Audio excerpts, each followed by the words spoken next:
Hi అండి. ఇది తోటకూర తెలుసు కదా మీకు. ఆకుకూరల్లో బాగా ప్రాముఖ్యత కలిగింది. పేరు ఫస్ట్ తోటకూర అనేది వస్తుంది కదా. ఈ తోటకూర మొక్కలు సీడ్ ఎలా ఉంటుందండి అంటే ఇప్పుడున్న జనరేషన్కి అవగాహన ఉండదని ఈ వీడియో పెట్టడం జరిగేది. సీడ్ ఎలా వస్తుంది అనేది. ఈ ఈ గెలలో ఆ సీడ్ బాగా ముదిరినప్పుడు దాన్ని కొంచెం రఫ్ చేస్తే బ్లాక్ కలర్గా ఉంటుందండి సీడ్ అది. దీని నుంచి ఎన్నో వందల కొద్ది మొక్కలు నారెళ్ళే పోస్తారు. మనం దాన్ని చిన్నగా కట్ చేయడం జరుగుద్ది.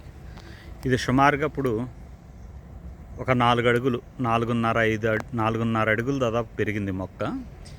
ఈ ఒక్క నుంచి ఇదంతా 2 మొక్కలు. ఈ 2 మొక్కల నుంచి దాదాపు ఈ సీడ్ నుంచి సుమారుగా ఒక 700-1000 మొక్కలు దాదాపు రావచ్చండి సీడ్ని డెవలప్ చేస్తే.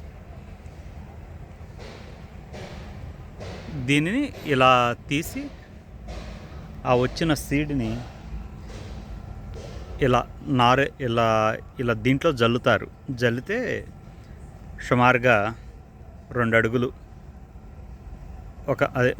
సుమారుగా 2 అడుగులు ఒక సుమారుగా మీకు తెలుసు కదా తోటకూర. అది కొంచెం హైట్ రాగానే కట్ చేసి మనం వంటకు ఉపయోగిస్తూ ఉంటారు.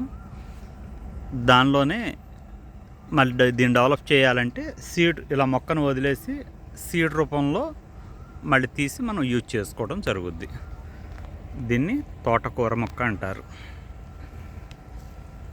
ఈ సీడు బ్లాక్ కలర్లో ఉంటాయి. కొంచెం తయారైన తర్వాత దీన్ని డెవలప్ చేస్తారండి.